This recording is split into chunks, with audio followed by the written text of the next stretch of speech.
Undyne and Papyrus' friendship is one of the most memorable parts of Undertale, and no small thanks to the many phone calls you unlock once you've befriended Undyne. The way these two over-the-top personalities bounce off of each other makes every single room a delight, leading to heaps of colorful, ridiculous, and intriguing characterization. It's easy to see why their bond is one of the most popular in the game. It's got the juicy conflict of Papyrus juggling his new friendship with Frisk with his dreams of joining the Guard and making Undyne proud.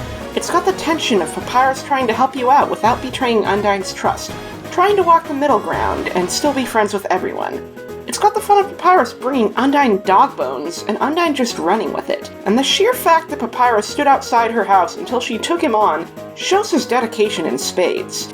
There's just one problem. Undyne and Papyrus' friendship is built around a lie. Now don't get me wrong, I don't think Undyne's friendship with him is fake, and I love her as a character.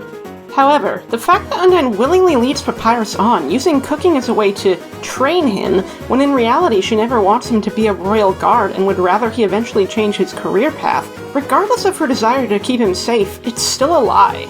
And this one blemish on their friendship has bothered me for years because in the end, this lie is never confronted or addressed. Undyne's argument against Papyrus joining the Guard is that he's too nice and would be ripped to smiling shreds. She sees him as incredibly innocent, even though many of the phone calls display a level of awareness that even Undyne may take for granted. Never mind that in the Undyne Empress neutral ending, Papyrus even thanks you, sarcastically perhaps, for catapulting him into such an important position through heinous acts. But here's the other problem. Many actual Royal Guard members can be spared near instantly. Want to spare Doggo or Lesser Dog? Just pet them once. Want to spare any of the canine unit? Just throw the stick. You can betrayal kill Doggo by petting once and Lesser Dog by throwing the stick or petting. So, for as much as she claims Papyrus would be killed easily, these dogs aren't much better. And Papyrus is not so easily thwarted in most runs. Even if you flirt with him, he insists on fighting. Attacking him may chip down his HP, but he cannot be killed until he spares you. He puts up a long and challenging fight, one of the longest in the games by sheer mandatory turn count, and one that's difficult enough that if you lose enough times, he gives you the chance to move forward without fighting him. And while you could argue that this proves Papyrus can't be trusted as a guard, does it really, when all of the canine unit are more easily swayed than Papyrus? True, the other dogs can deal lethal damage, whereas Papyrus shows more restraint, but I would argue that this restraint and ability to not deal damage once his target's at 1 HP makes him an asset and shows far more self-control in him than a lot of other monsters, especially other royal guards. And before you bring in the murder run, I just want to point out, Papyrus gets blindsided there. Sure, he extends an olive branch and tries to convince you to be a better person, but considering how many people felt so bad at that point that they actually stopped, I don't think it's necessarily ineffective. And if you spare him and abort the run, he also does mention how scared he was, how he had every intention of fighting, and that his special attack would have blasted you if he'd actually set it in motion. Papyrus being one-shot in a specific run where many powerful monsters also die in one hit doesn't automatically make him less worthy than the canine unit. And even if he wasn't qualified, that still doesn't change how uncomfortable the implications behind Undyne's actions are. She complains about Papyrus befriending Frisk when he was supposed to capture them, yet what about the other guards who befriended Frisk? What about her, trying to be their bestie? Plus, when you really stop and think about it, Papyrus fights the human regardless of his royal guard status.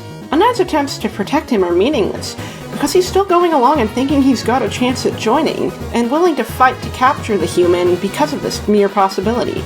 Papyrus may be motivated by popularity rather than a genuine desire to be a soldier, but it goes to show that Undyne's good intentions don't amount to much, since he's still going to fight to reach this dream as long as he believes there's a shot. And while an argument can be made that she's closer to Papyrus, she does refer to the dogs as her friends, yet has no qualms with them fighting.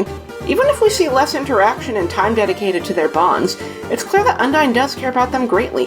She even acknowledges how Greater Dog's greatest desire was just to play. But if that's the case, why can't she let Papyrus in? Perhaps it's because the dogs have seniority, or perhaps it's because she's spent more personal time with Papyrus, or maybe she hasn't even considered the double standard herself. Feelings are seldom truly rational, and people can be weirdly biased all the time. Even so, Papyrus is fully aware of this double standard. In one of the phone calls, he even complains about how unfair it is that Lesser Dog gets to be a guard while he doesn't. While this phone call is played for laughs, when you stop and think about it, and think about how Undyne continues to lie and say cooking is his training, it's just a little condescending. Undyne also says not to tell Papyrus when she admits this all to us. It's clear that she does not want him knowing the truth, which is extremely unfair. She's leading him on, tricking him into believing that if he applies himself, he will join the Royal Guard. That's not a healthy foundation for a friendship, regardless of her intentions. It shows a lack of honesty and respect for Papyrus, that she can't bring herself to tell him she can't let him join, which is a disservice to him because he's doing all of this thinking it's Royal Guard training, when it's really just a way to get him off the trail. And when you consider that Alphys has this whole big moment about being honest to those around her, and she says this to Undyne, this would have been a great moment for Undyne to stop, reflect, and realize that she's also been keeping up a lie, and then apologize to Papyrus in the epilogue at least. It would have been a nice way to bring two arcs full circle, and would have given Papyrus a lot more respect. But in the end, this never happens. The epilogue dances around Undyne's lie. Asgore says the Royal Guard will be disbanded, so there's no reason for Undyne to tell him, and it's all just played off as a joke. It just feels wrong to me, as someone who has dealt with that kind of sugarcoating and being talked down to since childhood. Imagine being told that you're going to get the opportunity to reach your dreams, but in reality the person offering you this opportunity is trying to get you to do something else, all while having zero intention of coming clean. If you found out, wouldn't you be crushed? And what's worse is that the only time Papyrus joins the Royal Guard is when the rest of the Guard disbands in the flawed pacifist ending. And even then, he was probably only given the title to appease him and make him feel important, as his duties only involve watering flowers. Undyne retired and became a gym teacher, and mentions how the rest of the Guard disbanded. And it's interesting in that this implies that Undyne was fine giving up on the fight and turning over a new leaf in life. Perhaps that's part of her unfair treatment of Papyrus too. Maybe a part of her wishes there could be a world where that kind of fighting is unnecessary, and she doesn't want Papyrus to end up jaded or pushed into a position where he'd have to do something horrible. In her neutral death speech, she admits that her duties and risk to her life are why she never confessed her true feelings to Alphys. And when you consider her speech about Asgore in her hangout, and how much she knows he doesn't want to fight either, it honestly feels like Undyne is carrying this burden for the sake of everyone around her. She'll fight so that others, who are more gentle in nature, don't have to. Even when Undyne is the ruler, Papyrus is just given a position where he has to stand around and look cute.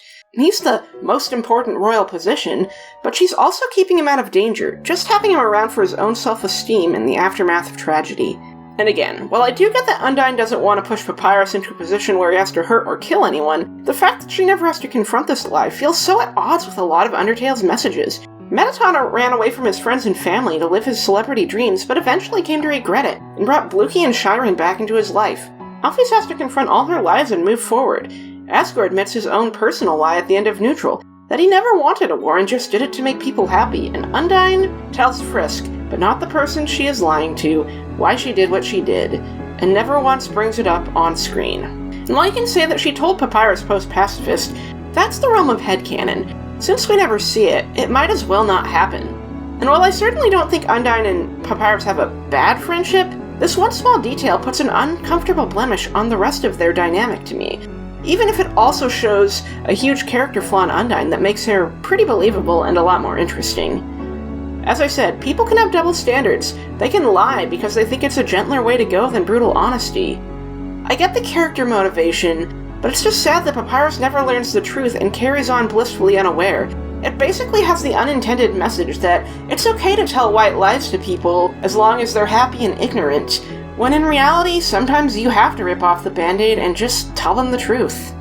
With that all said, I hope that this video was an interesting topic, as I realize it's not one of the big, hard-hitting discussions that the Undertale fandom focuses on.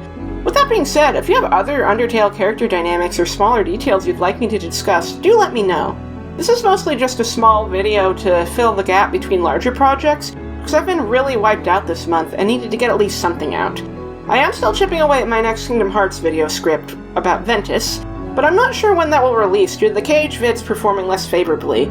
I'll probably need at least another small Undertale or Deltarune video as a backup in case that one doesn't perform well, since honestly these videos are an important part of my income, and a poor performance really does hurt this channel. So it'd be really awesome if folks could support me on Patreon, since the YouTube income is so inconsistent, and the more I make on Patreon, the more chances I can take on more experimental and risky projects that are a bit more personal to me and outside my usual niche. There's a lot of cool perks, from scripts to concept art for projects like Inverted Fate and some original work, art requests for higher tiers, and more. You can find the link on screen or in the description. With that all said, thanks so much for watching, and I'll see you next time.